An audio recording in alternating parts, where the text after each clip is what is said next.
ever want to know what it takes to be happy, we have to understand what is our current blueprint of how our life's supposed to be. Now, what do we mean by blueprint? Well, we have a story in our head of how life's supposed to be. Some people's story is you work hard in school, you become really great, you're a nice person, you're a good person, and then you grow up and you take care of yourself and you find the ideal man and you fall in love and you have a white picket fence and you have 3 perfect children and you live happily ever after. Somebody else's story, the old story was you work really hard in school, you excel in college, you go to work for a big corporation, and you move up through the ranks until you're the president or chairman of the company, and you become successful and respected throughout life. These are some old stories. Obviously, the stories that we hear today of what people's lives are supposed to be like are completely diverse. We no longer have these little archetypes, but one archetype still seems to remain. And that archetype is, in order for you to really feel like you're enough, many people believe they have to achieve an enormous amount. They may do it in different ways today. They may do it by building a company and taking it public when they're 27 or 25 years old, or they find and create a new technology, or they become a very special doctor. But we live in a culture in the West that teaches people that you're not enough unless you do something really special and unique, and we define special and unique in interesting ways.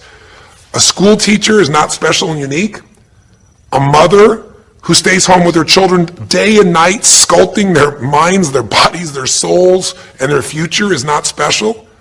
We live in a world today where we treat teachers like they're nobody and pay them accordingly, and we wonder why our children seem to have challenges in learning and growing or being engaged in school. When we spend thousands of dollars on some item like a computer, but what we look at overall, we invest in for the teacher and for that person who's the personal connection with them is so small. We live in a society where many women look down and say, well, you're just a housewife, you're just a mother. See, some of the pain we have in our society is not because there's one right or one wrong approach, but because we try to make everybody fit into some particular approach to life. Here's what's going to make you happy or make you unhappy in life. It's real simple. Let's do a quick test. If you're in a situation right now where you look at your life, I know there's an area of your life that you probably feel pretty darn good about. Even if you're not happy with your finances, I bet you feel damn good close to your kids. Or if you're not close to your kids, maybe you don't have any kids, maybe you feel really good about your career. If you're doing not so good in your career, maybe you got a really great body that you've trimmed down or strengthened up, or you really shaped yourself the way you want, muscularly, or in the way you look. Or if that's not happening, maybe you feel a really special connection with God, or really close to your mother or father or your family, whatever. Almost everybody has an area of their life they feel really good about if they're honest, and if they're fair to themselves. What's an area of your life you really feel happy about? I want you to think about it for a moment, truthfully. What's an area in your life today that if you wanted to be happy about it, you really could feel proud about it? You could feel like it's an area you're doing darn well in. And if you're really hard on yourself, there's still an area. What's an area? I want you to think of it right now. And I want you to think of that area, whether it's your body or your finances or your career or your intimate relationship or your relationship with your kids or your relationship with your creator, whatever it is. I want you to think about, why are you happy with that area of your life right now today?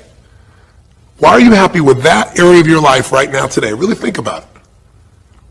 If you were in a seminar with me, I'd have you write this down. And if you can put me on hold here for a second, because I'd like to reveal to you what the formula is for happiness. And if I say there's a formula for happiness and here's what it is, you're going to go, yeah, sure, that's what he says. But if you put down the answer and we can see the formula is real without me telling you what it is, you get to look at your own life and say it matches, you're going to know this is right. So you could stop this right now if you want, put me on hold, and just write down what's an area of your life you're really, really happy about, you're really pleased with, or you could be if you wanted to focus on it. And why are you happy with that part of your life right now? Even if you're not happy with everything, what's the area you're happy with and why? Put me on hold right now, or if you're not going to do that, just think for a moment. Why? Specifically, be real. Why? Now, when I ask this, if you turn me back on now, if I ask this of an audience, I'll have people write this down for a few minutes, and I'll call on people, and I'll say, share with the person next to you first. What are you happy about, and why are you happy in that area? And be specific. And after they share, I'll have people stand up, I'll call on a variety of people, and I say, ma'am, tell me, what are you happy about? And she'll say, well, honestly, I'm really happy with my body. She goes, I never thought I'd say that, but I used to be so unhappy with it, and I did some things, I pushed myself through, and now I exercise regularly, and I'm not perfect, but I feel fit, I feel strong, I feel energetic, and that's really, it just feels good to me. Now, I say to everybody, I'm now going to show you what the formula for happiness is, and it's real simple. I want to reveal it to you so you don't ever forget it. Whenever you're happy with an area of your life, it's because right now, your current life experience, I call it your LC, your life conditions, the conditions of your life conditions in that area match or equal to your blueprint, your story, your belief about how life should be in that area. So this woman says to me, I'm really happy with my body because it's not perfect. Her blueprint is I don't need to be perfect, but it's so much better than it was. I'm fit and I'm strong and I have this energy. Her mental blueprint says I should be fit, strong, and have energy. I don't need to be perfect, but I should be that way. Well, when my life, my body matches how I think it should be, I feel good about my life. I'll ask somebody else. I'll say, tell me an area you're happy with. Someone else will say, well, I'm really happy with my career. And why? Well, I'm doing better than I even thought I would be. I mean, I'm ahead of the schedule of where I hoped I'd be at this stage. I'm working at this level in this company, and I have these skills and this ability, and it's even better than I thought.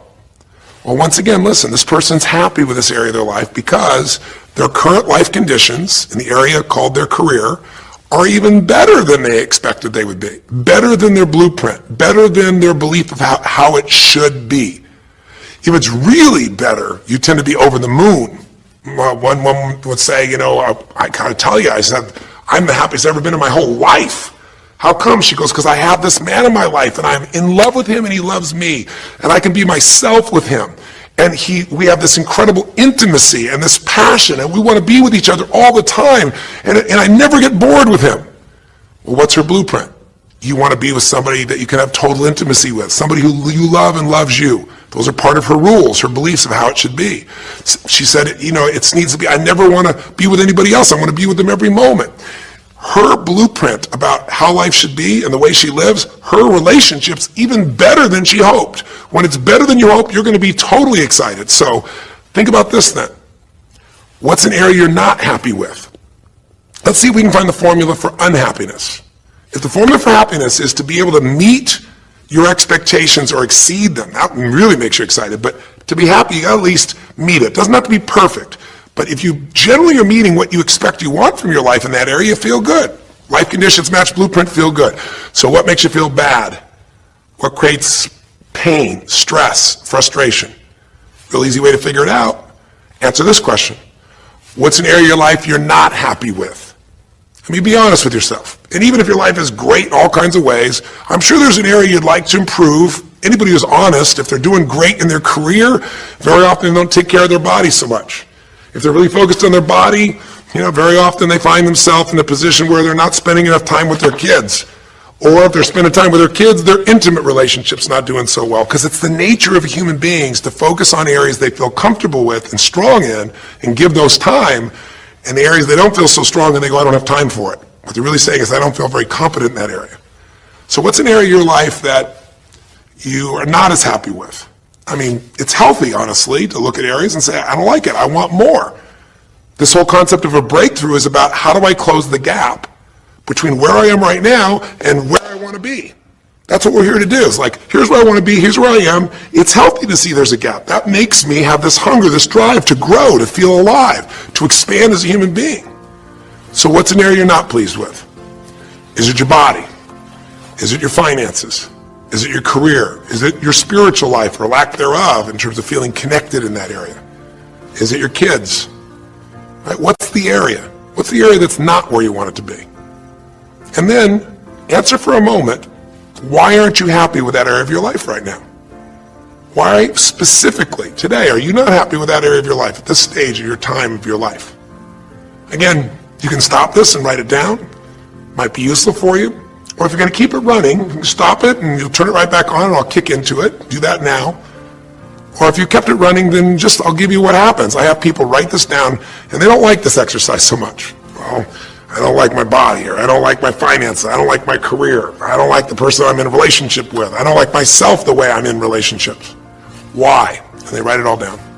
Have people share back and forth. I call on people, and the lesson's pretty clear. I tell people in advance, here's the formula for unhappiness. I'll show you before you do anything else. When your life conditions, the way you're living your life today, does not match, it doesn't equal your blueprint, your story of how it's supposed to be, then you're going to have disappointment, frustration, or pain. If your life is way different than the way you think it's supposed to be, you can have enormous pain. If it's a little different, you might feel stressed. Make sense? So people stand up and they say, tell me, what's the area you're not happy with? And the person says, well, I'm really not happy with my finances. And I go, why? And they say, because I'm doing worse now than I was 5 years ago. I made mistakes in the market, and at this stage of my life, I should have this much money, and I don't have it, and I don't know how to change it, and it's making me crazy.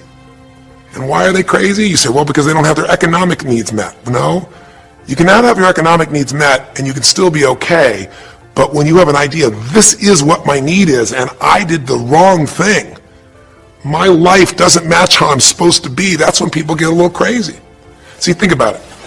If you grew up taking care of folding your own clothes, making your own meals, going to the store, doing the grocery shopping, cleaning the bedroom, cleaning the house, vacuuming, taking out the trash, and you did that your whole life, then if you have to do that later on, you don't feel like you have economic pain because you don't have a maid.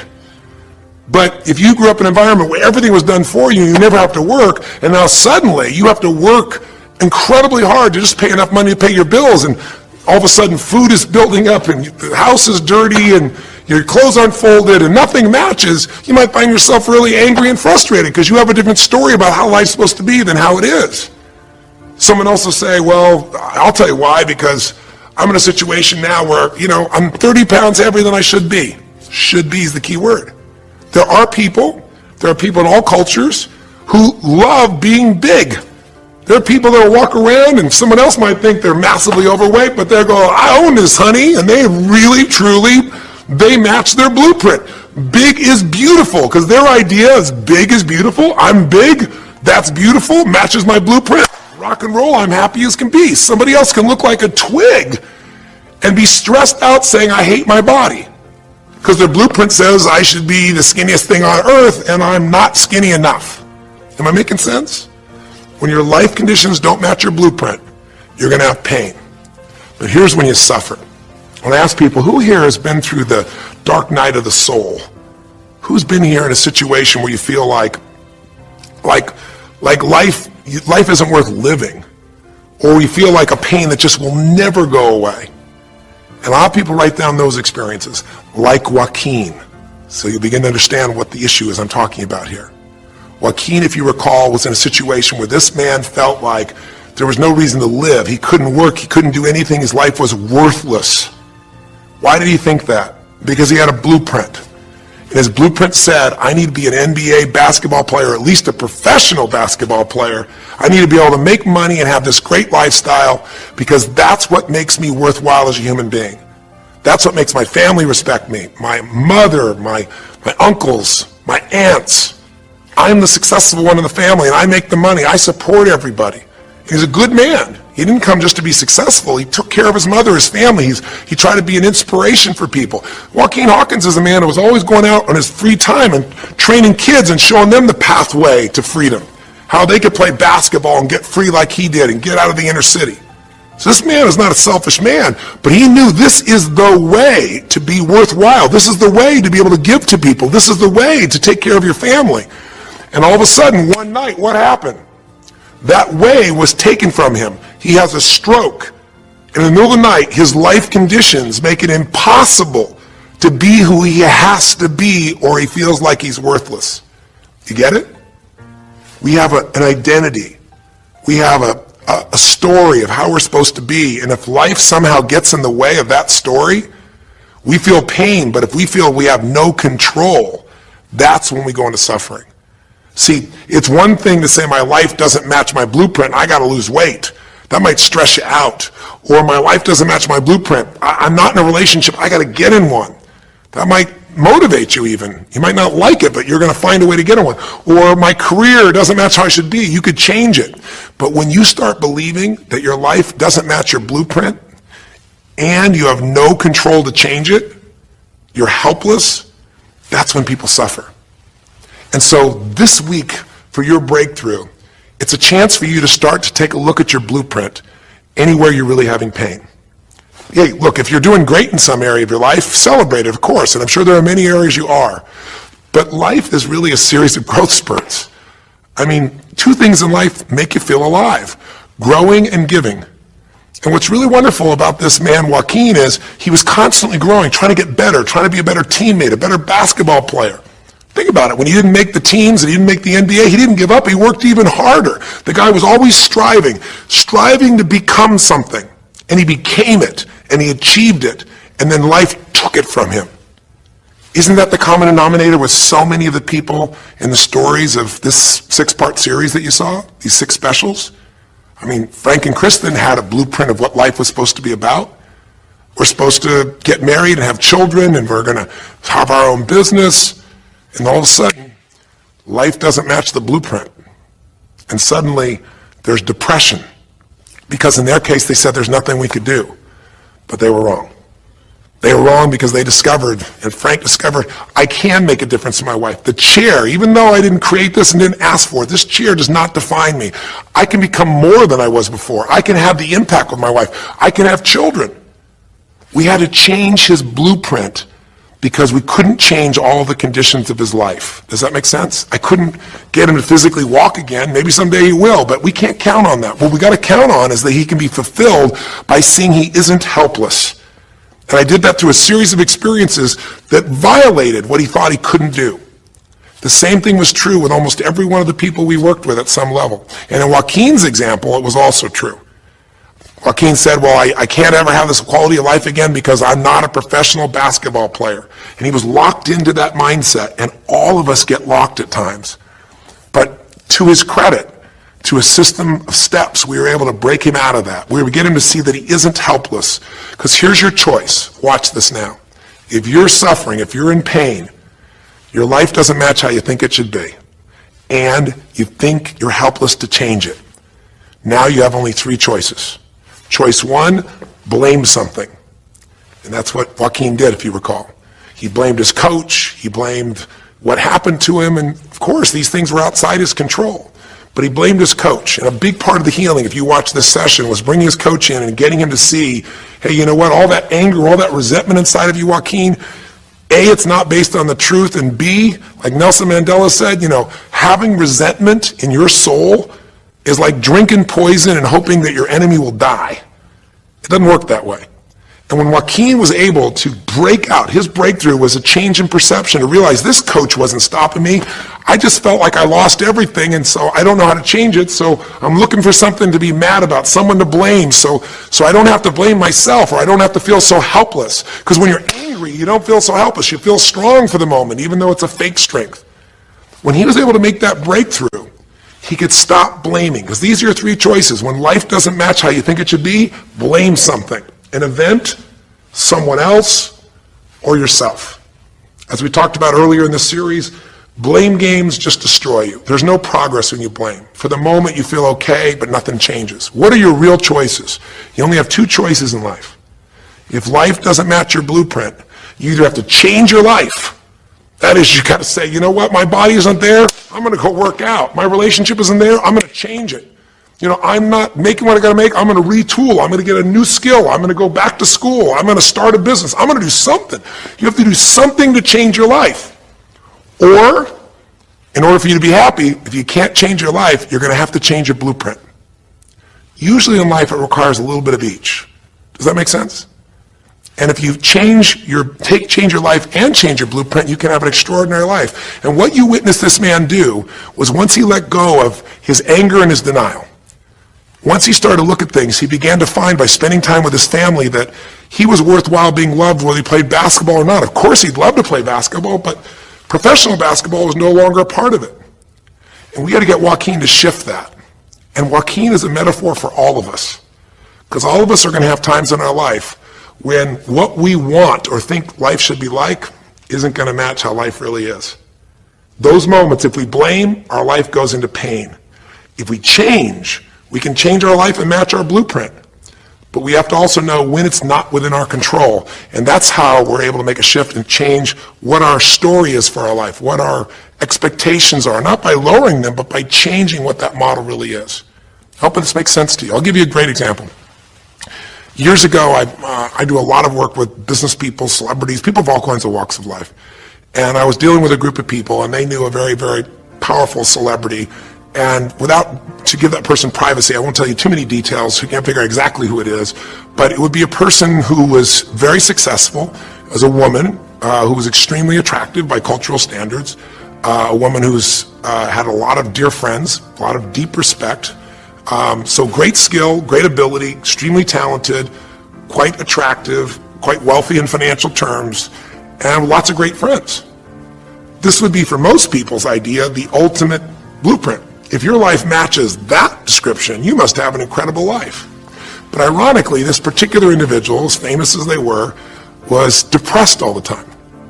They had seemingly everything, and yet the person was depressed.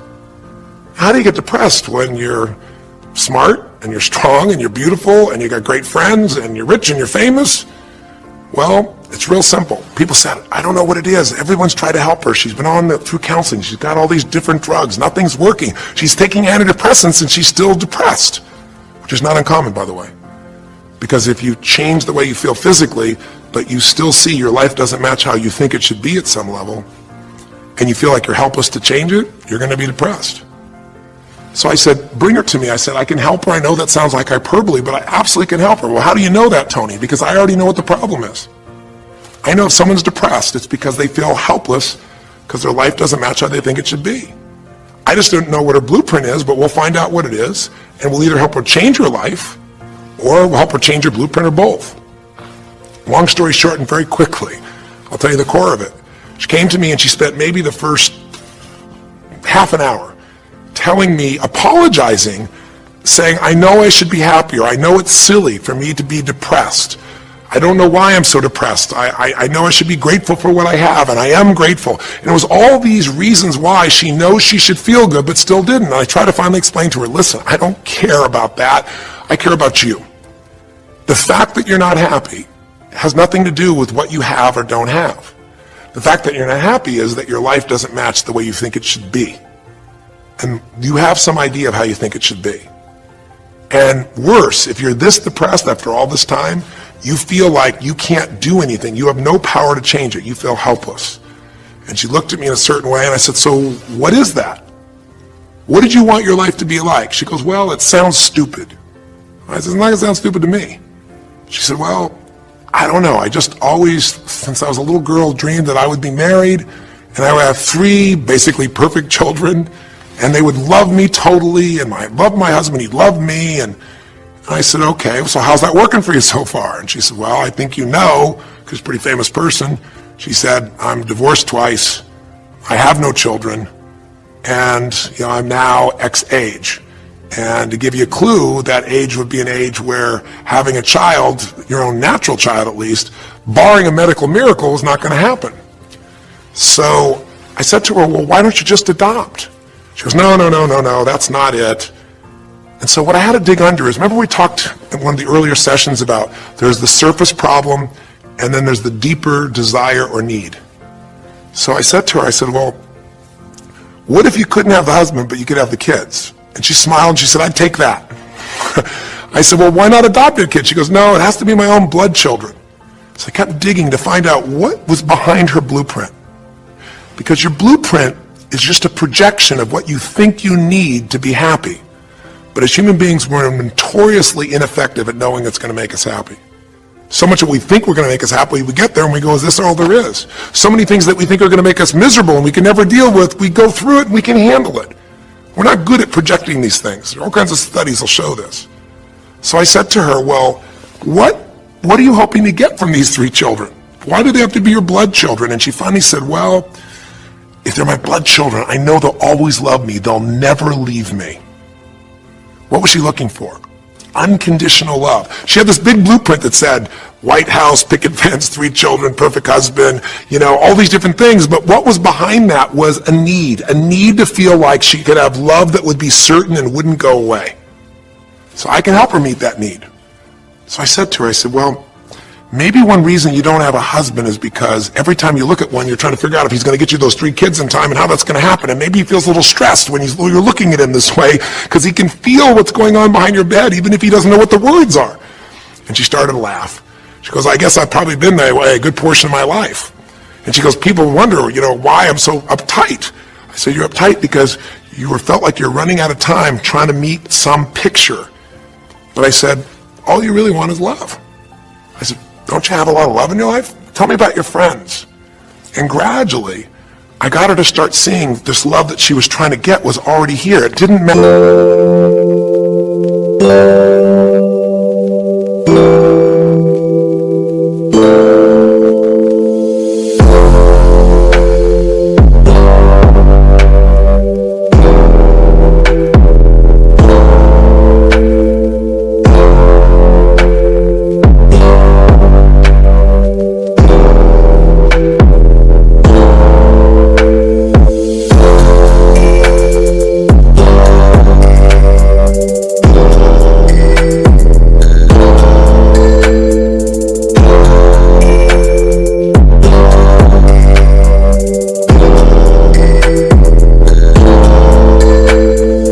Picture. Maybe we could paint a new picture of what life could really be like and make sure that picture met her deepest needs. That's basically what we did with Joaquin. Joaquin wanted to be a professional basketball player because he loved basketball, yes, but also because he wanted to be that man who was a leader. He wanted to be the man who was the good man. He wanted to be the one who brought energy to people. He wanted to be the man people would look up to. He wanted to be the man who could take care of his family in style, all of his family, not just his daughters and his wife, but other people as well. Underneath it all, he wanted to know that he mattered. And through the process that you saw in this show, he began to find out that he didn't need to be angry at the world, that yes, his blueprint was taken from him, but his soul and his ability to be a special human being that could touch other people was not taken from him. That maybe his real gift was his ability to inspire young kids, his ability to get himself to do whatever it took. How did he become a professional basketball player? Unbelievable discipline, unbelievable drive. He started bringing that to picking up trash, and the game started to change. He started to have fun there. He could come home and take care of his kids and pay his bills. That doesn't solve everything, but it gives him a way to suddenly regain himself. When he sat around with all of his family, and you saw part of those scenes, and if you watch little areas of browsing this week, you'll see some more scenes from his family where you see him begin to realize they love me whether I'm rich or poor. They love me whether I'm a professional basketball player or not. They love me. That's what he was really after. And when he got that, it allowed him to let go and say, I can do other things. That doesn't mean he won't have challenges. We're all going to have challenges in our life. It doesn't mean that at times he won't wish he's doing more. But he's no longer stuck. He's broken through because he now knows I have control. I can change my life or I can change my blueprint. And when I do, I can fulfill it. I can start to feel that aliveness. Now here's the trap. What do you think happens once you fulfill your blueprint regularly? Once you figure out how to do what you always dreamed of. You always dreamed to live a certain way, and now you're living that way every day. Well, the human nervous system, the human spirit needs to grow. So pretty soon you'll get bored with that, and you'll come up with a new blueprint. That's part of life that's exciting.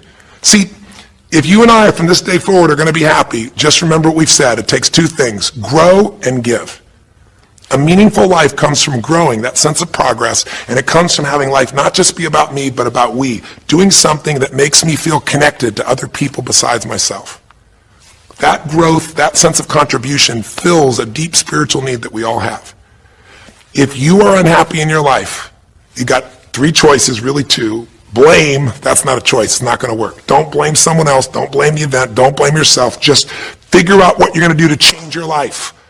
That's my specialty. If you like my coaching or my team's coaching, come visit with us. Come to an event. Come get a coach. Come to a program, and we'll guide you through it more than just a few minutes like this, and we'll do it directly, an environment that'll shift you. Or change your blueprint. You're going to have to rewire what's going on inside, and that's what we focus on as well. So I hope this journey has been an interesting one for you. I hope it's opened up your eyes to what it takes to go from where you are to where you want to be. It takes changing your emotional pattern. It takes bringing presence to your life. It takes realizing you have no problems compared to somebody else and putting your life in perspective. It takes the ability to deal with those extreme stresses that happen in your life by questioning your limiting beliefs. And again, we'd love to coach you and show you how to change those in a permanent way where it happens automatically, just like lifting weights so often until the muscle's always there and you find yourself able to follow through. It takes for you to be able to figure out how to deal with crisis and how to turn it around. It takes facing your fear. It takes pushing yourself through what used to stop you. It takes putting yourself in a position where you connect to what's more important than just yourself, what you value than just yourself. And it takes, I think in this case also, the ability to realize that no matter what happens to you, you're more than that moment. You're more than the story you think you're supposed to be. And that even when you're not matching what you think you need to be, maybe there's a reason for that. Maybe you're having to find a different part of yourself that's going to fulfill you at a much deeper level. Sometimes failing to get your goal gives you your destiny. I can't tell you how many people I've known over the years who had an idea of what they thought their life was supposed to be like, and they didn't achieve it, and they felt miserable and upset and frustrated, and one day an opening happened, and they went, oh my God, thank God that didn't happen. I think it's Garth Brooks had a great song, and it's a song about when he was in high school, and he was in love with this girl, infatuated with her, and she didn't even know that he existed.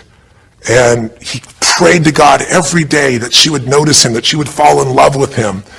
And then sure enough, she never did. He was so disappointed. His blueprint didn't match. His life didn't match it because she didn't even know he existed. And he felt this suffering. He could do nothing to turn it around. Well, 15 years later, he became a guy named Garth Brooks, somebody everybody knew, and he could rock, stadiums with his energy and his song and his music. And he goes back to be at his high school reunion. I think it was his 15-year reunion, if I remember correctly. I don't remember the exact year, but all I remember is he said he saw that woman that he was so obsessed by. He was looking forward to seeing her. And now he was Garth Brooks, and he met her. And after he met her and spent some time with her, he wrote a song called Thank God for Unanswered Prayers.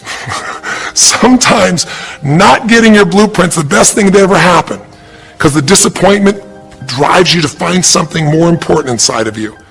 Or not getting it makes you look for another aspect of your life, a spiritual aspect, a family aspect, a physical aspect. If you can just trust that life doesn't happen to you, it happens for you, then you can find in any situation a benefit that can take your life to the next level. I don't care if you're Frank and Kristen. I don't care if you're, Mandy and Scott. I don't care if you're Joaquin and Kim. Every one of us in our life is going to face situations where it feels like we have total trauma, something that's been taken from us. The real question is, what are you going to do with it? Some people just live in their story of what they don't have, and they have the right to do that. If Frank and Kristen lived in pain and felt bad, we'd all say they have the right to do it. It's the difference between what you have the right to do and what you deserve to give yourself and others. We have the ability to transcend whatever happens to us. There's something called post-traumatic growth. Very few people know about it. Two people go through the same stress. One's destroyed, the other grows. What's the difference? The people that grow will not give up. They don't have any excuses. They find the way to break through whatever it takes. And when they do, three things happen. Number one, they realize who they really are and what they're capable of. They realize they're so much stronger than they thought they were. And number two, they deepen all their relationships. You want to know who really cares about you, who you love and who loves you? Go through some tragedy. Go through some hard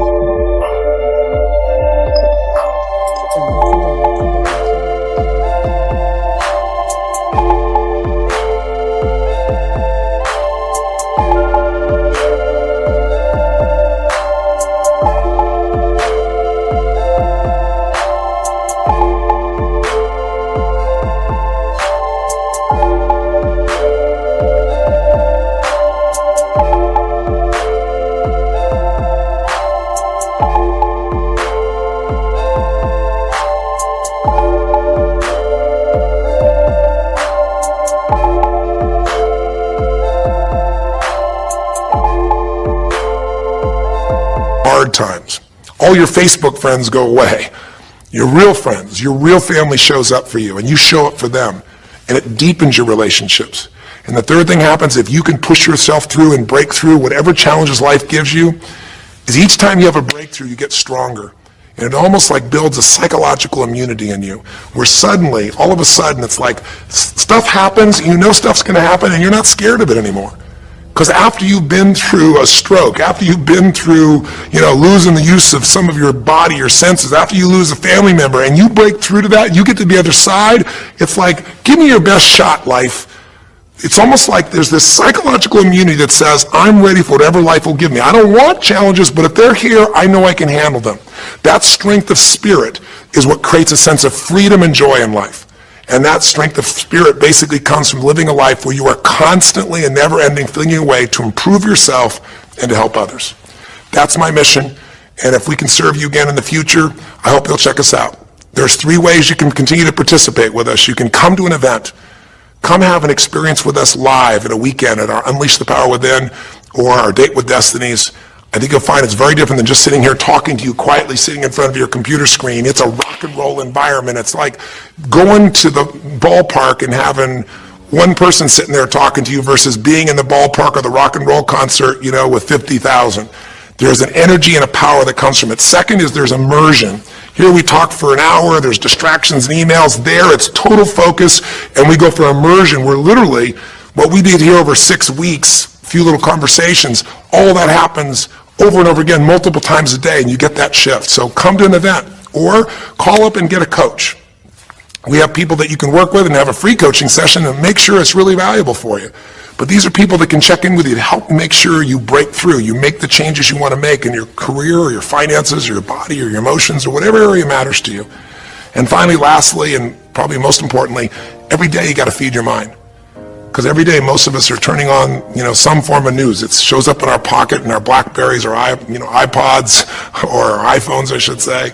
It shows up on your computer constantly. It chases us, and it rarely does a good idea interrupt you. Really what you have to do is pursue the ideas, pursue the experiences that are going to change your life. And we have a way to do it called net time, no extra time.